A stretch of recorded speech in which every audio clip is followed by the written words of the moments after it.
Tu n'aurais jamais... Laissez-moi. Bébé, comment as-tu? Tué Evelyn. Une mère condamnée pour le meurtre de sa jeune fille reste défiant jusqu'à la fin et refuse d'assumer la responsabilité du meurtre lors de sa condamnation. Je voudrais simplement dire que l'État du Tennessee m'a traité de façon très injuste pendant toute cette enquête. Avec un procès équitable et un jury impartial, j'aurais été acquittée du meurtre. Je vais vous raconter la condamnation de Megan Boswell pour le meurtre du bébé Evelyn.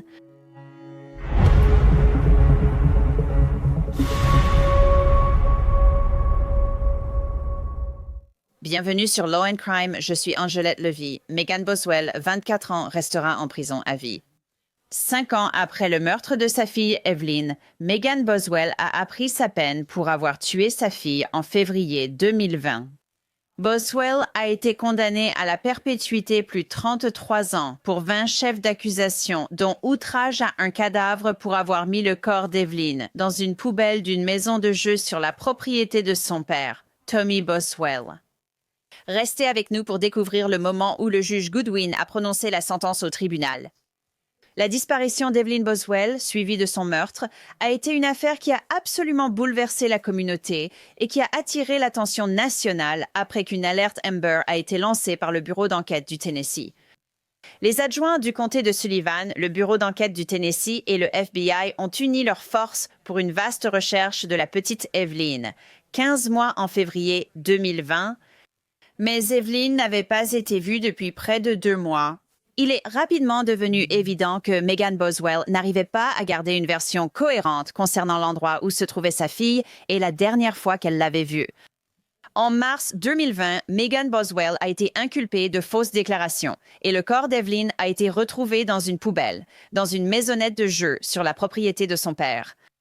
Pendant le procès d'une semaine, les jurés ont vu des images de la maisonnette prises par drone, tandis que Tommy Boswell témoignait. Il a dit au jury qu'il avait vu Megan à Noël en décembre 2019 et qu'Evelyn n'était pas avec elle. L'appel de Tommy Boswell aux autorités a en réalité déclenché la recherche d'Evelyn disparue. Les jurés ont délibéré pendant seulement 4h30 avant de rendre leur verdict.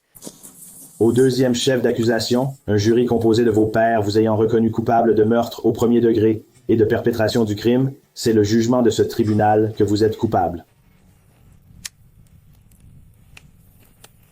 Au troisième chef d'accusation, un jury composé de vos pairs vous a reconnu coupable. Le meurtre au premier degré et la perpétration d'un crime, c'est le jugement de ce tribunal que vous êtes coupable. Au quatrième chef d'accusation, un jury composé de vos pairs vous ayant reconnu coupable de maltraitance aggravée sur enfant, c'est le jugement de ce tribunal que vous êtes coupable. Après le verdict, ses avocats ont demandé que Megan Boswell soit un jour éligible à la libération conditionnelle. Mesdames et messieurs, bien que je ne sois pas d'accord avec votre verdict, je respecte votre décision et vous remercie pour votre temps. J'ai encore une chose à ajouter. Vous devez décider maintenant, et cette décision est... Condamner Megan Boswell à la perpétuité ne changera rien. Elle sera libérée inchangée. Probablement à 69 ans, ce sera lui. Elle a déjà été en prison. Vous savez sûrement qu'elle est en prison depuis ses 18 ans. Elle est allée en prison le 25 février 2020 et elle n'a pas été libérée depuis. Donc, cela étant dit, si vous lui donnez une peine à perpétuité, cela ferait 51 ans. C'est ce que je vous demande de faire. Une réclusion à perpétuité sans libération signifie qu'elle restera en prison à vie. C'est la différence. Ce serait donc la différence entre sa libération à 69 ou 70 ans ou qu'elle ne soit jamais libérée. Le jury a rapidement délibéré. Bien que le procureur ait requis la perpétuité sans libération conditionnelle, le jury a fait preuve de clémence envers Megan Boswell. Très bien. Mademoiselle Boswell, pour le premier chef d'accusation, le jury composé de vos pairs ayant fixé votre peine, vous serez condamné à la réclusion à perpétuité. Pour le deuxième chef d'accusation, vous serez condamné à la réclusion à perpétuité. Il y a une raison pour laquelle Crime Fix est l'une des émissions les mieux classées sur YouTube en ce moment, tout comme il y a une raison pour laquelle Morgan est le plus grand cabinet d'avocats spécialisé dans les blessures des États-Unis.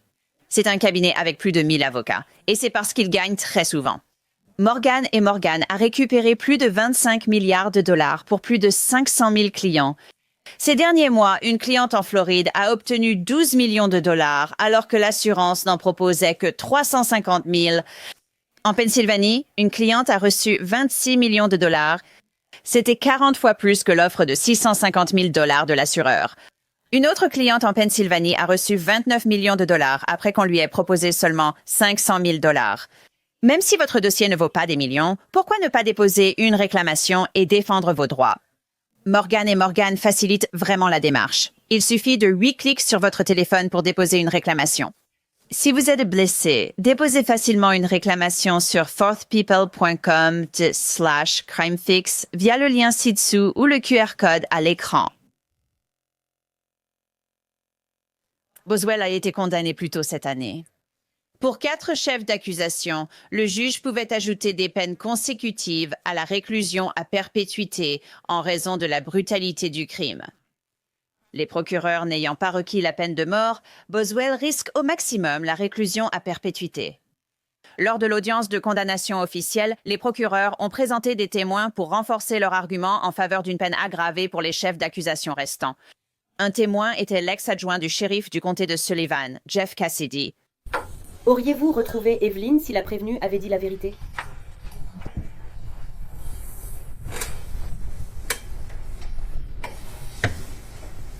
Objection retenue.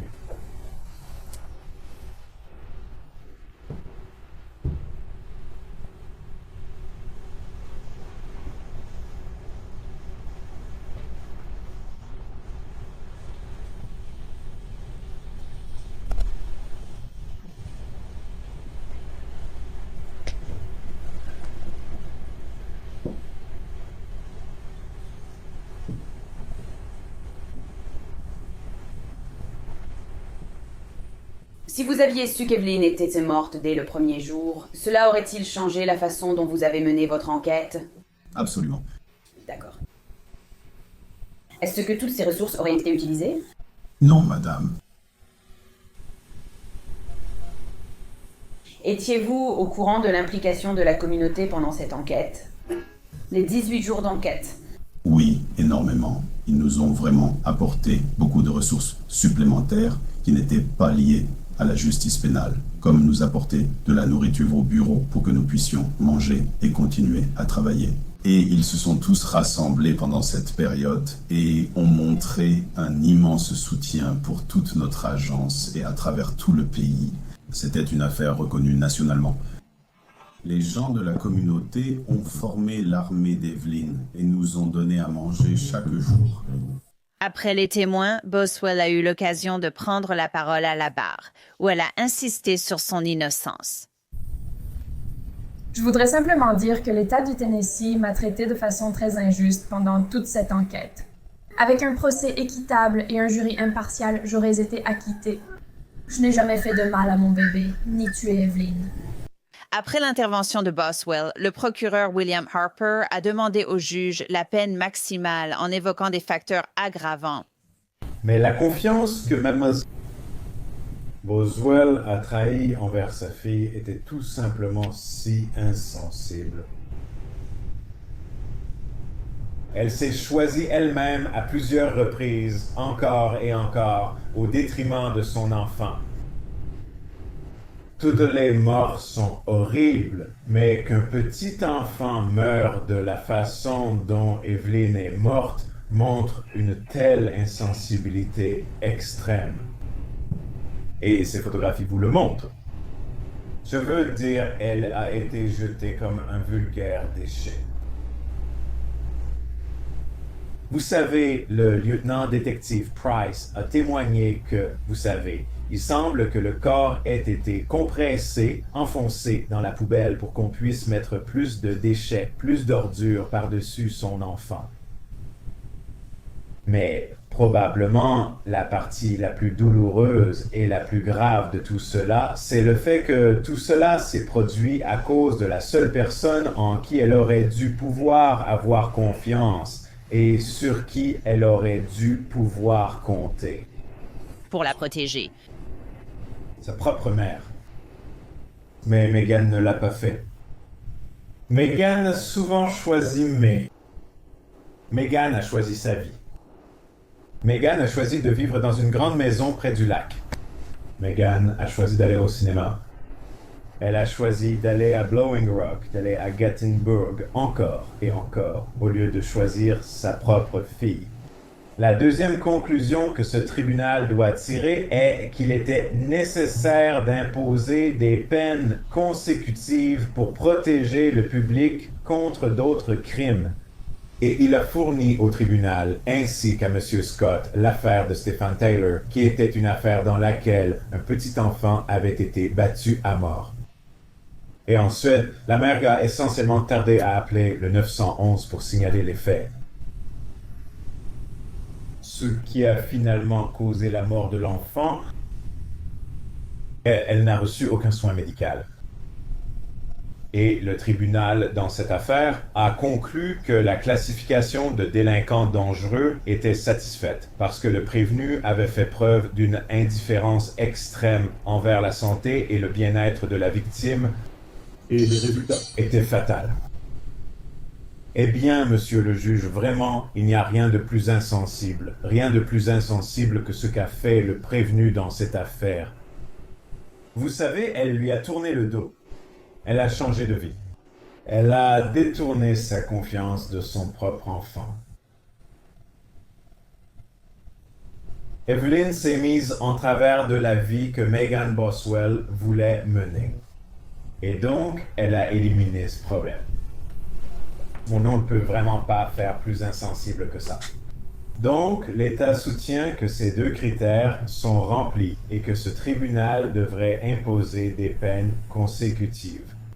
L'avocate de Megan Boswell a alors pris la parole pour plaider en son nom. Mais je pense qu'en toute justice, compte tenu des efforts de ce jury, nous devons respecter la décision qu'ils ont prise. Ils connaissaient toutes les accusations et l'ont condamné après avoir jugé sa culpabilité. Donc je pense que le tribunal en tient compte. Elle est éligible à l'approbation pour toutes les autres accusations, pour déterminer si ces peines doivent être suspendues ou purgées. Le tribunal doit déterminer si elles sont purgées, comment elles le seront, si elles sont consécutives ou concomitantes.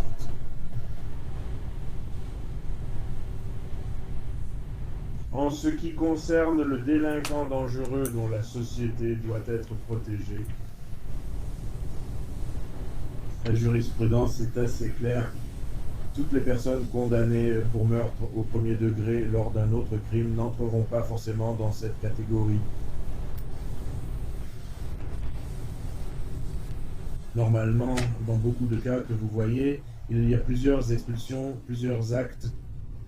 Ici, toutes ces choses vont un peu ensemble. Et je suppose que la suite, nous devons maintenant définir ce que signifie fusionner dans cette phrase. Je suggérerais, bien sûr, que les chefs d'accusation de meurtre soient fusionnés en un seul chef d'accusation. Que les chefs d'accusation de maltraitance et de prélèvement de sang sur enfants devraient être fusionnés. La juge s'est adressée à Megan Boswell avant de rendre sa sentence. Cette accusée n'a absolument pas hésité lorsqu'elle a tué sa fille.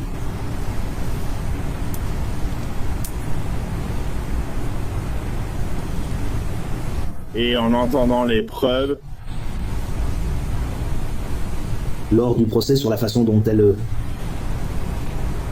a continué à vivre sa vie et en entendant les preuves circonstancielles sur les raisons pour lesquelles elle aurait pu commettre cet acte,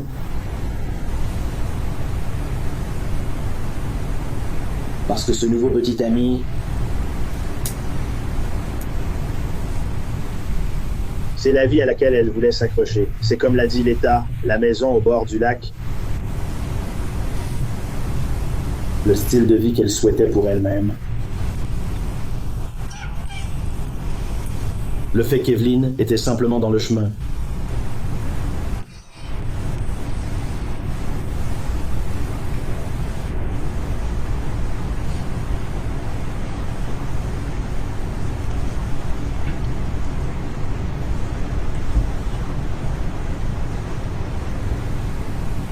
en regardant toutes les vidéos que nous avons vues pendant le procès, ce tribunal n'a jamais vu de remords, jamais vu d'empathie de la part de l'accusé.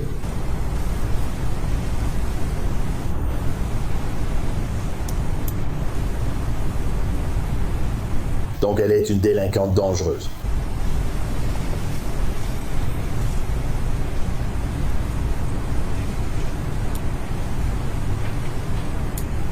Les circonstances entourant la commission de cette infraction sont vraiment aggravantes.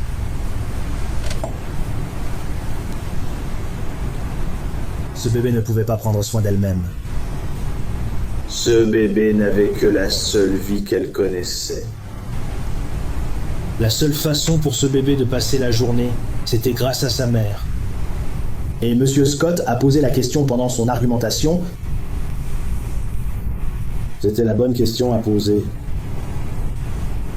Est-ce que Megan Boswell, à 69 ans, en sortant de prison, représente un risque pour la société? Et la seule conclusion à laquelle je peux arriver après avoir entendu les preuves dans cette affaire, après avoir vu les éléments de preuve dans cette affaire, voyons à quel point elle était indifférente au fait qu'elle a ôté la vie à un enfant de 15 mois, son propre enfant. Le tribunal doit répondre oui. La société doit être protégée du mal caché dans son cœur. Maintenant, écoutons les détails concernant la répartition de la peine par la juge.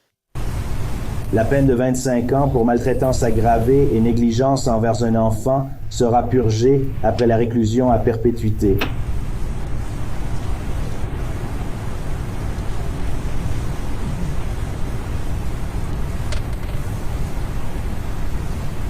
La peine de 6 ans pour falsification de preuves et la peine de 4 ans pour faux rapports seront purgées simultanément et consécutives à la peine de 25 ans. Et les peines de 2 ans pour atteinte à un cadavre dont les chefs d'accusation 19 et 20 seront purgées simultanément, mais consécutives aux 6 ans. Donc, pour les chefs d'accusation 4 à 20, il y aura une peine de 33 ans en tant que délinquant standard de niveau 1, consécutive à sa peine de réclusion à perpétuité.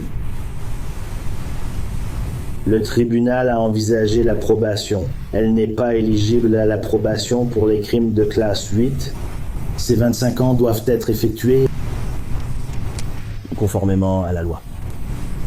Le tribunal a envisagé la probation pour les autres 8 années et estime qu'accorder la probation déprécierait la gravité de cette affaire compte tenu des faits de cette affaire, étant donné qu'elle n'a montré aucun remords, aucune empathie envers cet enfant, son enfant. La probation pour ces chefs d'accusation sera refusée.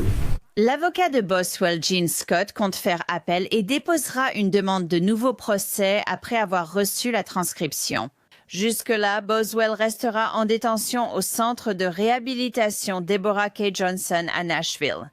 C'est tout pour cet épisode de Law and Crime. Je suis Angelette Levy. Merci de votre présence. À la prochaine fois.